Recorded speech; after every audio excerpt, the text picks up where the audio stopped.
G'day everybody, it's Max and welcome to Mr. Prepper and tips, tricks, and tutorial on your next 30 days of survival in the game of Mr. Prepper, along with some general tips, especially some of the things that we've been picking up through the last month.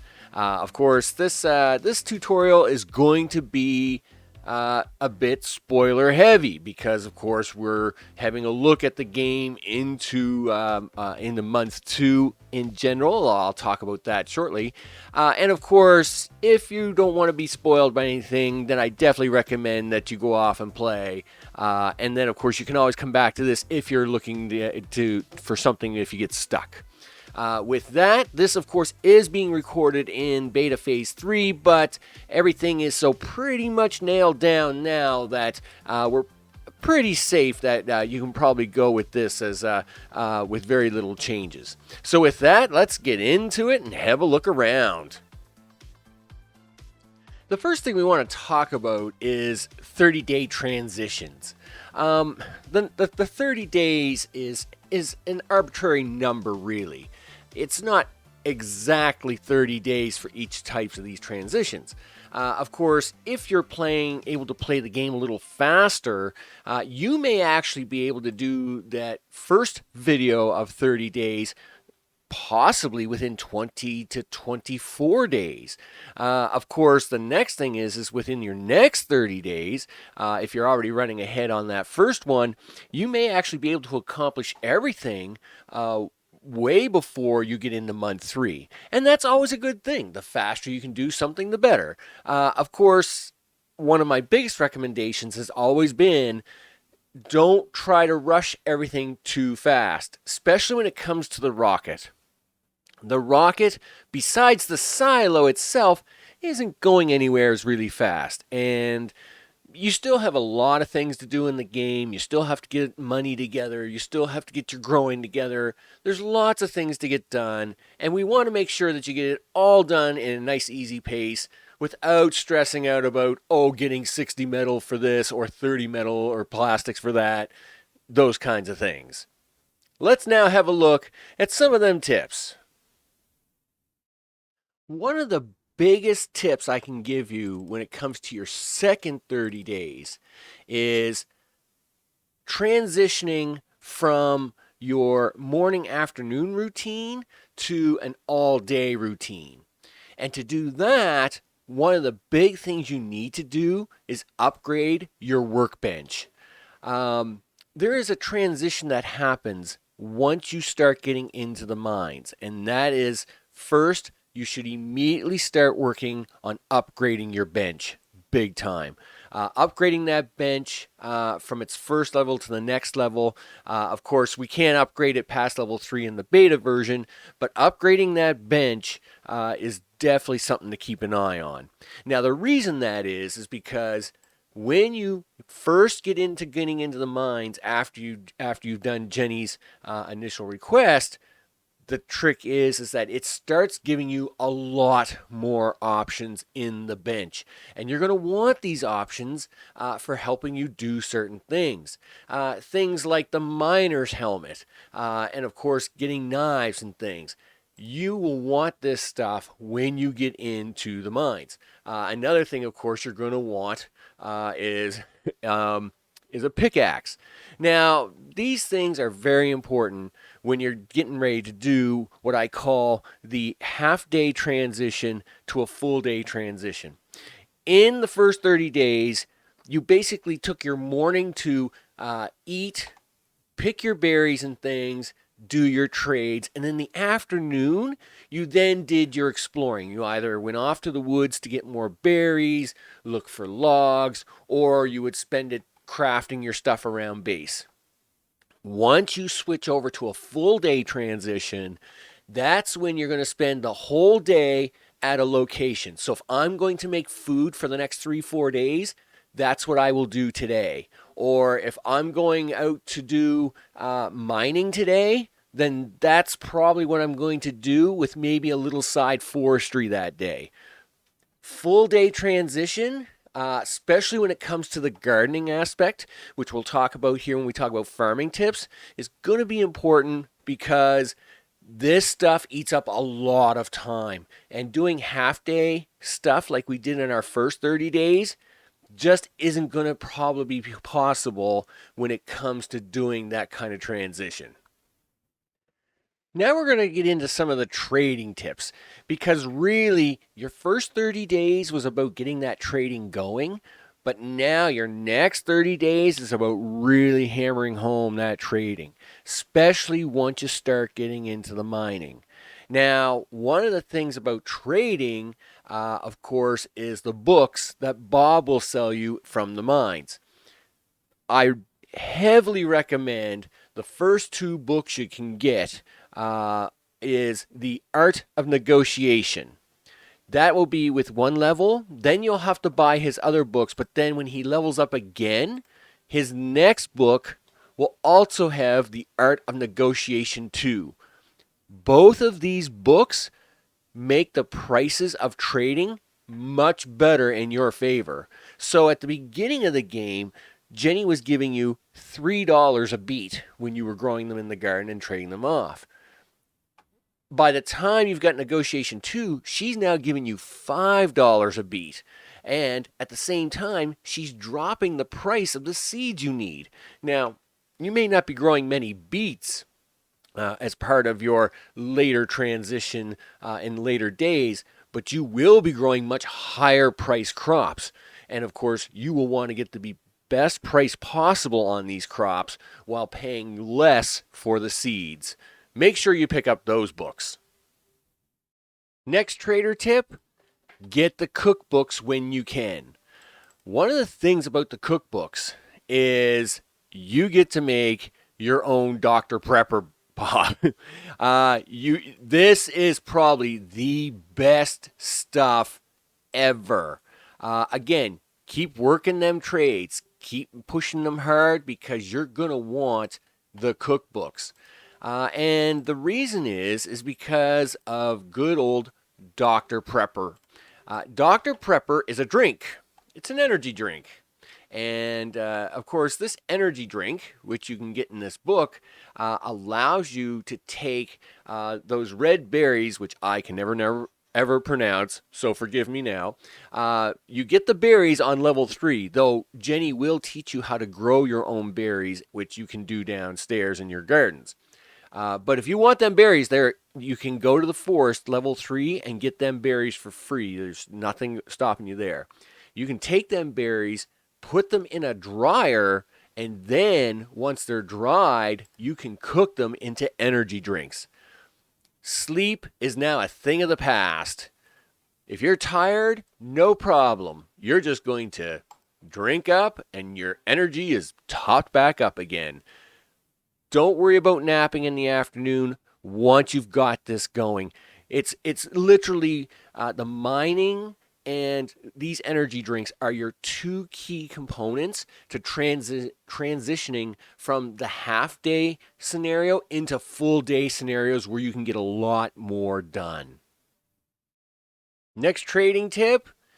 Once you've gotten far enough into Bob's quest, he of course is going to help you out with the quest for Joe. And Joe, of course, will allow you to get some new things. Specifically, one of the new things that Joe does for you is he sells you gasoline. A lot of gasoline. You want to buy gas from Joe all the time. So in this particular case, that gas comes in used for a couple of things. One, it provides gas to run the miners back in Bob's place. And two, the gas, of course, is used in Joe for driving the car. And the car's a lot of fun. That being said, always make sure that you're buying your gas every day from Joe, because if not, you're going to find yourself short on gas when it comes to keeping your miners going and trying to do the exploration with the car for Joe. If it's your first time to come fix up the car, don't forget to bring along some metal. Before the car will go, you got to fix it up. Next thing is, don't forget to bring some gas. Don't use all your gas in your new miners when you're exploring the mines and finding those gas cans. You need to at least have some gas to make the car go, usually the first couple of times. So I would save about, you need 4 gas, but I would save 10 for at least 2 trips plus a couple kicking over. In this particular case, of course, we're going to drive the car, we're going to put in the gas, and away we go. Driving the car is all about click. Left click is to avoid objects, like so, and right click, of course, is to handle the jumps. The biggest trick to it all is any of the rocks that you see from the bottom, turn away from. From the top, like this one, you can usually leave alone. When it comes to the cactuses, though, the cactuses have a little clue to them. Ones you have to avoid don't tend to have little rocks, okay, beside them. And the ones that, like that one, okay, it had no rock sitting beside it, so I had to avoid it. Had it had a little rock beside it, I would not have to avoid that cactus, and you would be there. Once you're out here at the gas station, make sure you at least have a knife. It's great because these guys are worth meat, and we like the meat. What are you doing? Well, whatever. But in this case, we are here not for the meat, but for the extra goodies. There's lots of extra goodies out here, but another tip is that we have to make sure when we first come out here to try and find foil. Be sure to run your mouse over every single little thing out here, and stuff can be really hard to find. In this case, like this glass is out in the open, but sometimes the glass could be sitting right in here and you will totally miss it. Sometimes hiding in the back here, you'll find gas cans or soup cans or all kinds of different things.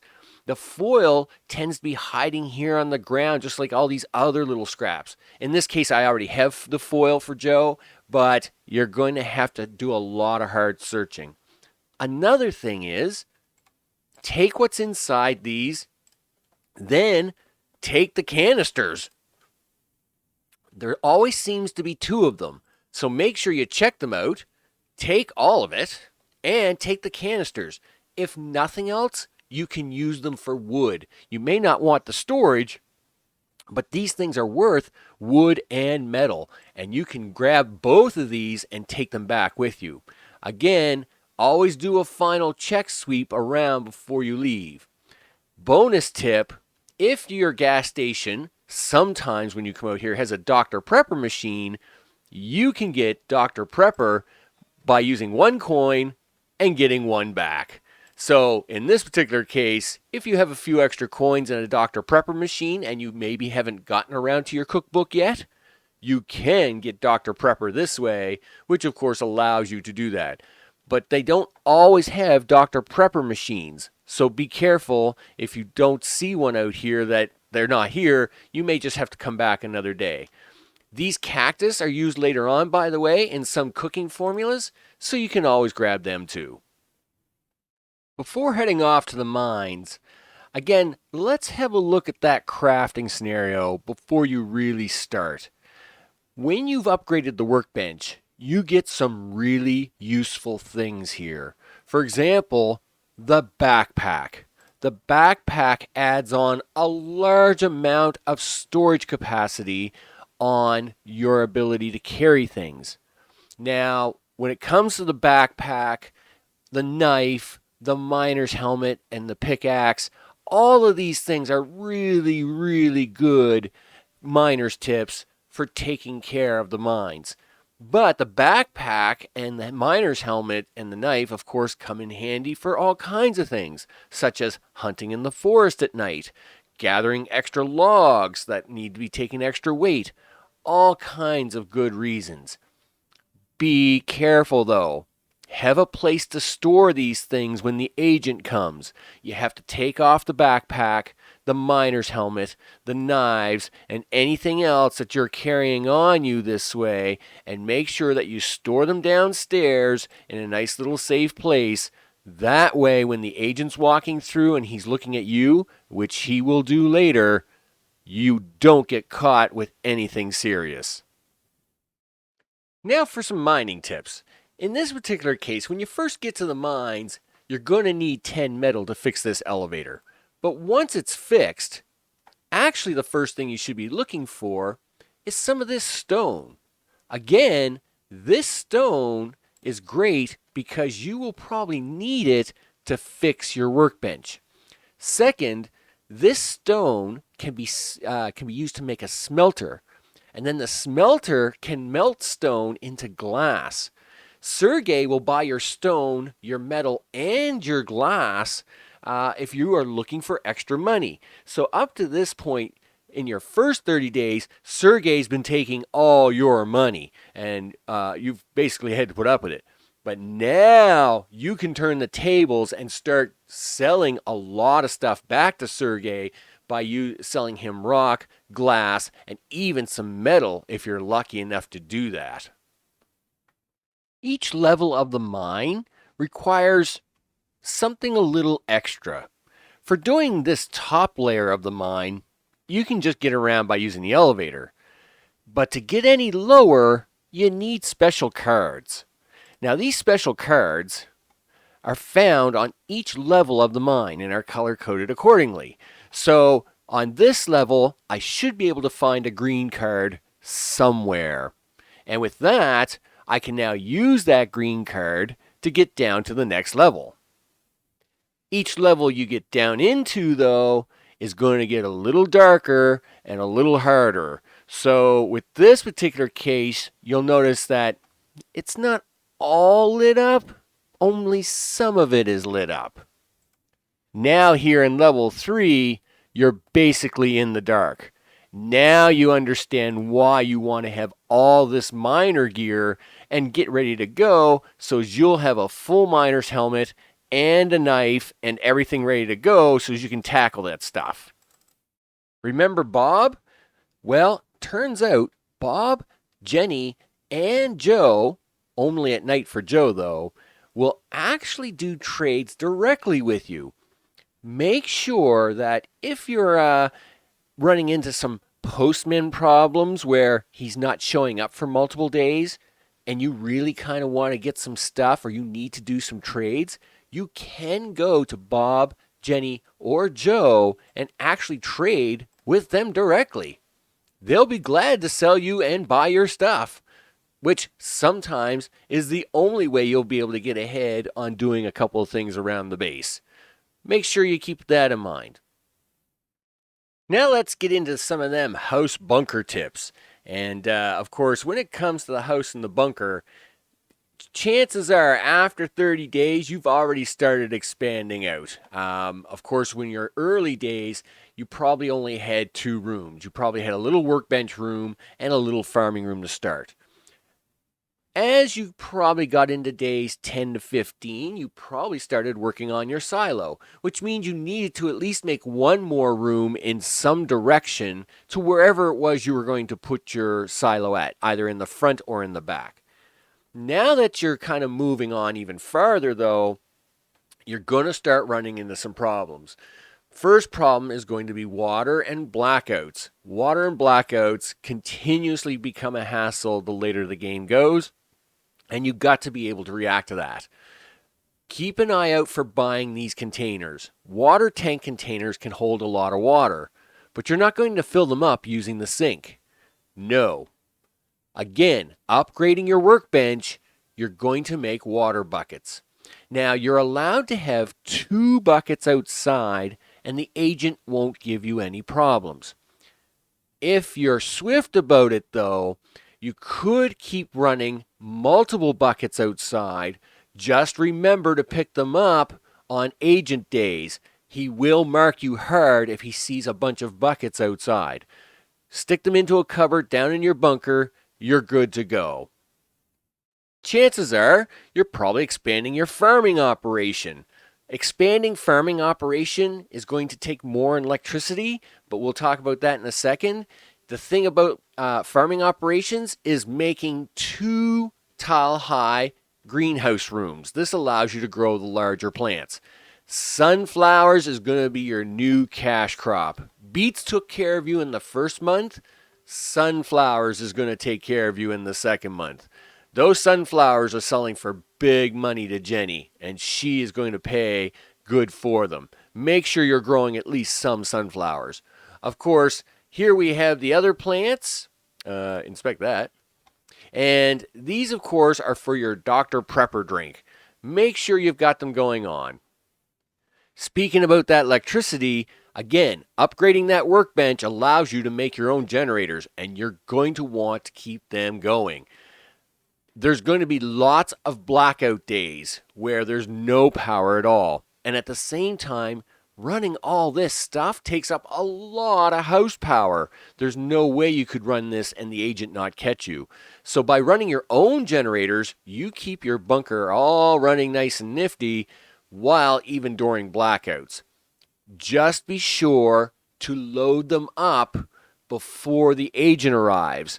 Don't let them get really low just before the agent's about to arrive, and then the generators start running out of wood as the agent's checking out your house. That can turn into a real bad situation.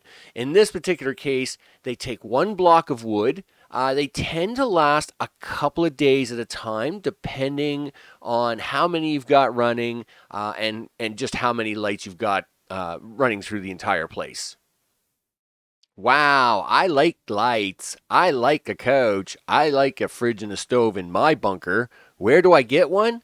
Well, your traders will slowly start to trade this stuff out to you, but at the same time, if you don't want to wait, upgrade that bench and start doing it yourself. You can easily learn the formulas to this stuff by just grabbing it off, disassembling it. It then adds it to your crafting inventory.